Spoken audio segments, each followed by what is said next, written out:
I turned down a 6-figure contract this week, and it was really hard to do. So let me back up and let me explain why I did this. Deep breath, because I do not love that I had to say no to this life-changing amount of money. So I'm a multi-time best-selling author. I deal with contracts in the book world a lot. I am also a business owner, so I deal with brand deal contracts, sponsorships, different business things that I'm doing. I read a lot of contracts, and I have a lot of training in this space.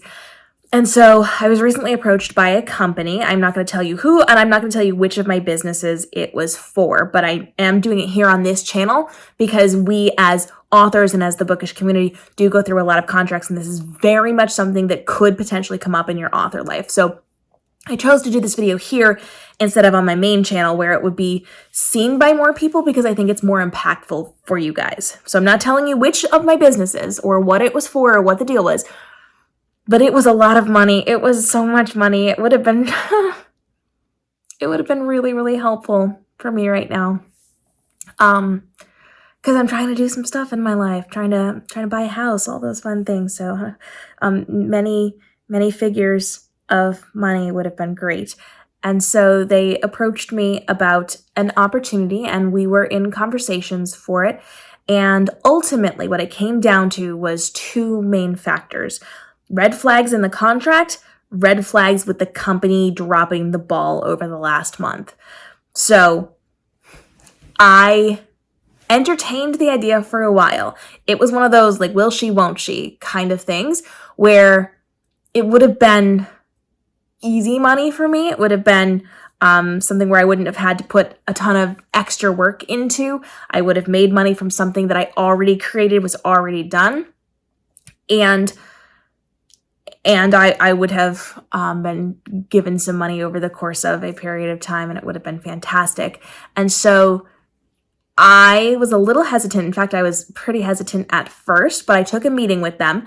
And in this meeting, they gave me information, but struggled to talk to me about the contract a little bit, which I get. The person I was talking to was not necessarily the person who wrote the contract, probably hadn't seen the contract in a while, but should have been able to answer my questions. That should have come up quite a bit, which also makes me worry for the people who did sign on with them for other projects that didn't question those things inside of the contract, which is why I always tell you, if you are going to be signing something, you must have legal representation, because even if you are as studied as I am, you could potentially miss things and end up in some trouble.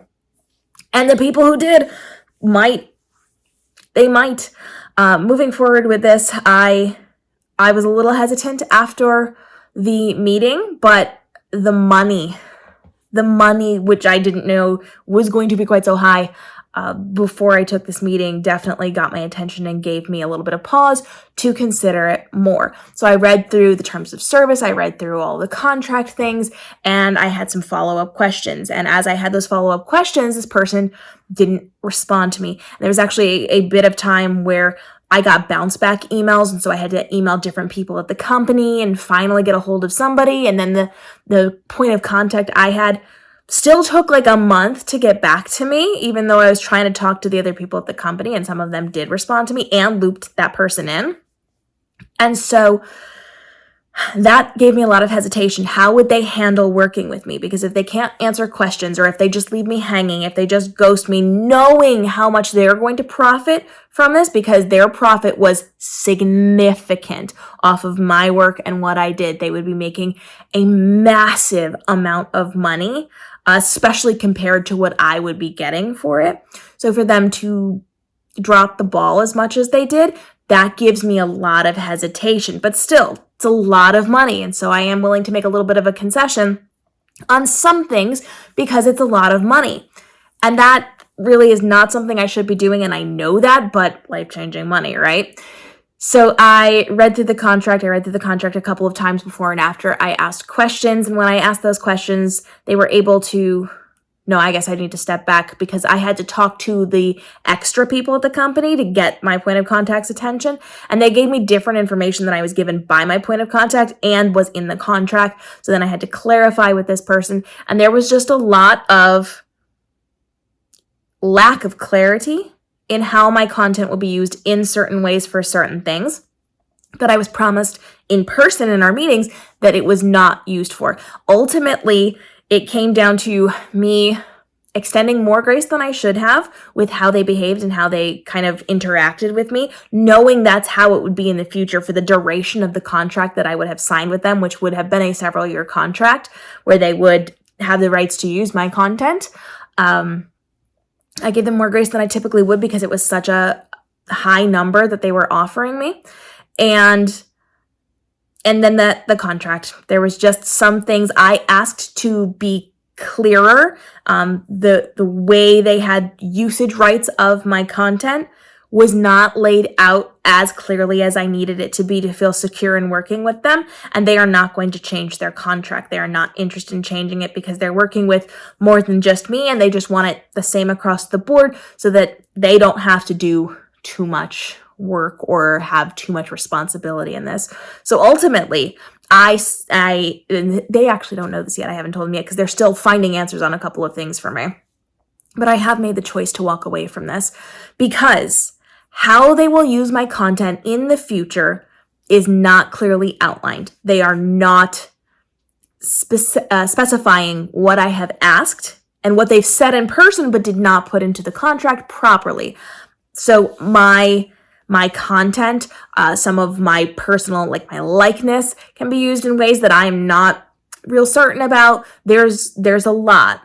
So I'm looking at the future of my business. $100,000, $200,000, $500,000, $999,000, all within the six-figure realm, is not enough money for me to sign away the rights to them to potentially be using some of my stuff, possibly in perpetuity.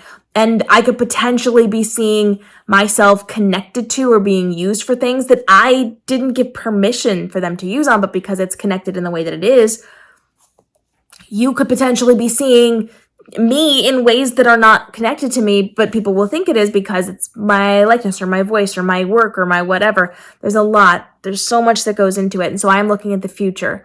Even being offered something like $1 million or $2 million now is not going to be worth what I'm going to be worth in the future.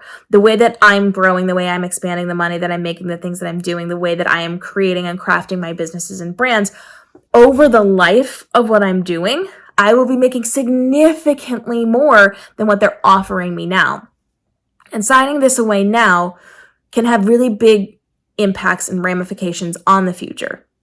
Just because what they're saying they're going to do now and how they're going to use things in the way that they're going to do them is what they're representing doesn't mean they're not going to take it and use it in other ways and other things. And you're kind of getting the idea of like where this is going, what this is connected to. You might be getting some little like signals here.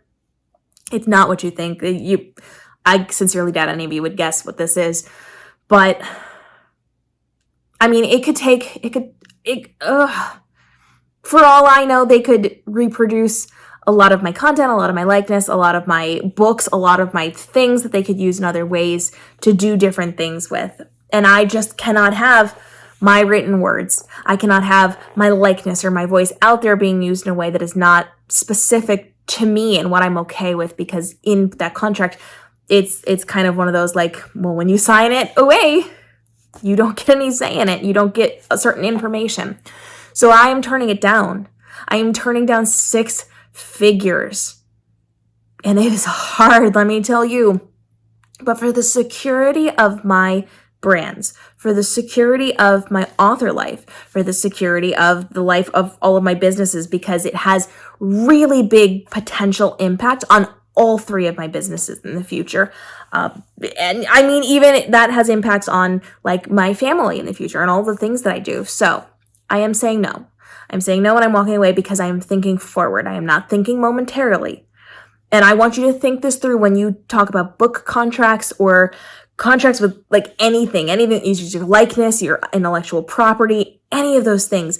The ramifications 2 years from now, 5 years from now, 10 years from now, very well might outweigh the money you're making now. I understand sometimes we can be in situations where we feel desperate, where we feel like we need the money to pay the bills, where we feel like we need the money to buy the house, where we feel like we need the money to do whatever.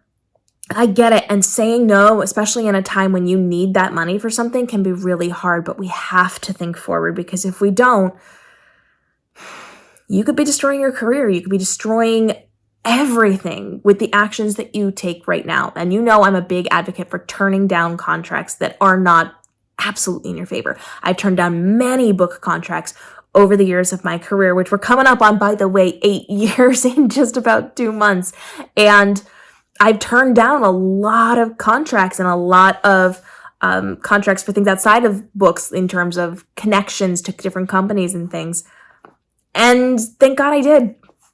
You know my story about that one publishing house that burned to the ground after they tried to take sign my book on because they were stealing from their authors. To this day, they're stealing from their authors. They're in legal battles and stealing from their new authors to pay off their old authors.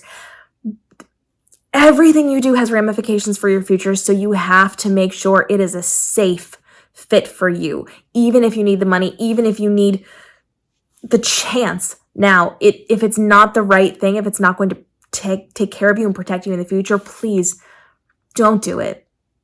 Don't do it if it's a potential danger to you. I turned down a lot of money, and I kind of want to cry about it. And I'm really sad because it would have been so easy for me to do this and to finally feel like I'm benefiting from the things that I'm doing. And it would have been a very big step forward and a very important step forward, but I had to protect my future. So I'm saying no. And you don't have to say no to everything, but my God, please protect yourself. And before you sign any contract, have a lawyer look it over. You are not smart enough to do it. I'm not smart enough to do it, even though I'm incredibly skilled and incredibly studied, and my lawyers all fact check me on all the things that I'm doing, and they say I'm pretty good. I'm still not a lawyer. I'm still not qualified, and I'm not going to get myself into a legal situation because I didn't have one of my lawyers look it over. So always get a lawyer. Always. My lawyers, by the way, lawyers, especially in the book space, know a lot of things. So if you're getting yourself into a potentially dangerous situation, they can flag you and say, I can't tell you what's happening here, but I do not advise you sign with this company. They can protect you. And they can negotiate on your behalf and work on clauses and all of those things. This company was unwilling to make any changes, period, end of discussion. So period, end of discussion, bye. And I will be protecting my content and my intellectual property as I move forward. And now this gives me other options. I know what I'm capable of now. I know my value and my worth with what they wanted. I can go do this myself elsewhere and negotiate some good contracts for myself. So fingers crossed for me, that's my next plan. And that is the story of how I said no to a 6-figure deal this week. But it's not the only thing I turned down this week. If you want to know more, let me know in the comments, and I'll see you in the upcoming episodes.